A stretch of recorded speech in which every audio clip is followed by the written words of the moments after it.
Good afternoon once again. After numerous delays, the mortal remains of 14 SANDF soldiers are set to be repatriated to South Africa tomorrow. They were killed during fighting between M23 rebels and the army in the DRC 2 weeks ago. Meanwhile, Reuters is reporting that South Africa may have deployed an additional 700 to 800 soldiers to that nation.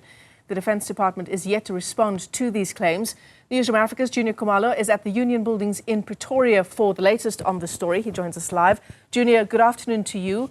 What do we know about this possible deployment of 700 to 800 more soldiers in the DRC? Good afternoon to you, Michelle, and a good afternoon to our viewers.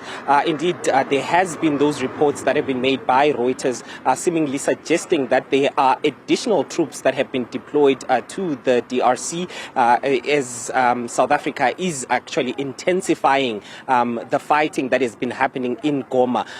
The reports came yesterday from Reuters. We have spoken to the Democratic Alliance. Chris Hattingh, he is the defense spokesperson of the Democratic Alliance.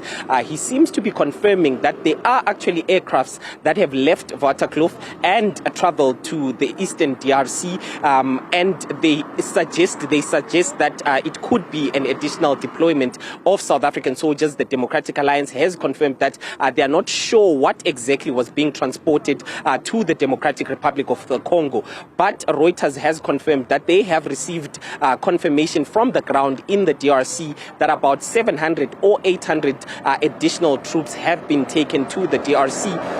We have tried to get a hold of the spokesperson of the Department of Defense, but they have not responded to those queries from Newzroom Afrika. But the Minister of Defense has in the past indicated that it is hard to share some of these additional information because there is an active ongoing war there in the DRC, and any information that might be shared can compromise those soldiers on the ground. The Democratic Alliance seems to believe that South Africa might be trying to launch an offensive in Goma because there are soldiers that have been captured by the M23 rebels, South African soldiers that have been captured.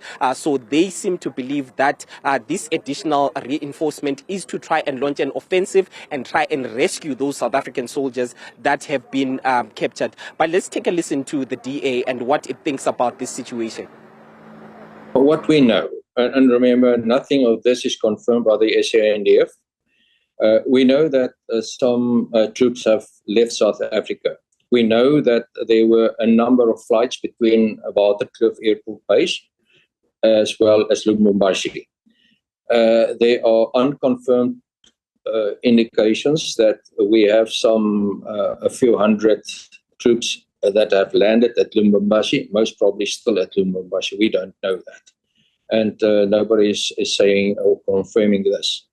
If the intention would be a hot extraction of our troops, it would be a very, very bad idea, which will come at a massive price.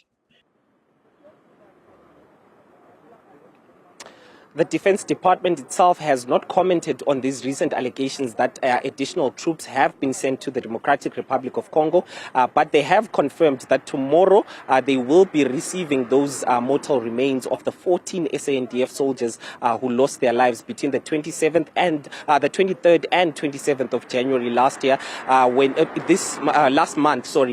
when there was that intense fighting in the Eastern Democratic Republic of Congo. But the Democratic Alliance has also urged government to come clean and explain what is going to happen to some of those individuals that were injured in battle, because yes, we've received an update on those that lost their lives, that they are going to be coming back tomorrow, but what of those that are injured? What is still happening to them, especially given that that crisis seems to be getting exacerbated in the Eastern Democratic Republic of Congo, Michelle?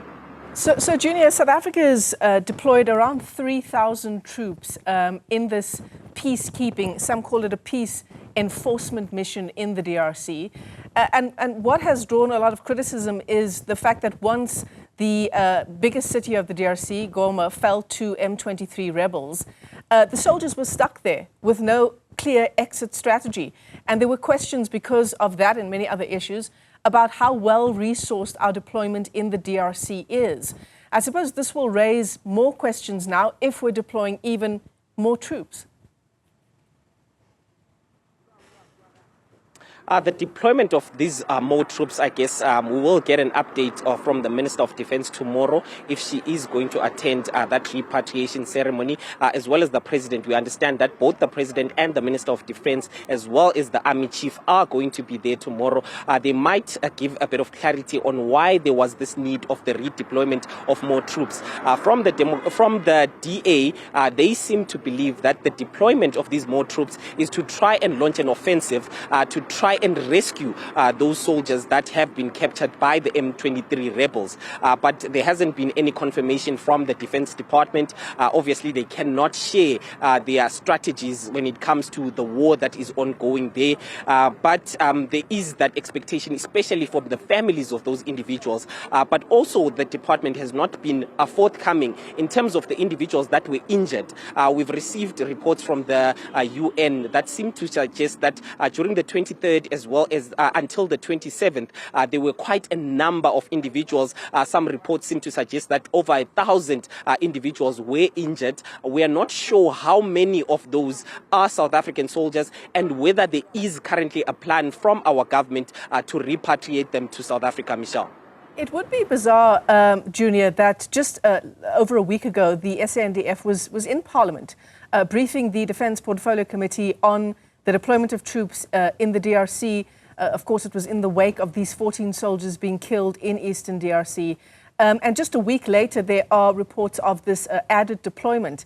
One would think that, I wonder, just given the safety situation and the intelligence situation around how much information the department does put out into the public. But I wonder whether this would have or should have been something that the department briefed the Portfolio Committee about when they appeared last week. The last time we did speak to the Minister of Defense was during a cabinet lehotla in Pretoria, and she did indicate that there was a necessity from her side as well as the Defense Department to keep some of this information to themselves because it would then compromise those South African soldiers that are actually on the ground. So if indeed there is this additional deployment and she did not update the parliamentary portfolio, I think this could be the excuse that the Defense Minister would actually give, that giving such information would actually compromise those South Africans on the ground. It could lead to more deaths of South African soldiers. So this was the need for her to then keep this information to herself. But we did try and get a hold of the spokesperson of the Department of Defense. He also has not responded to those queries since yesterday when we learnt of this additional deployment that has happened in Goma. We'll keep trying. Juniour Khumalo live to us there at the Union Buildings in Pretoria. You'll keep us updated. This is a developing story.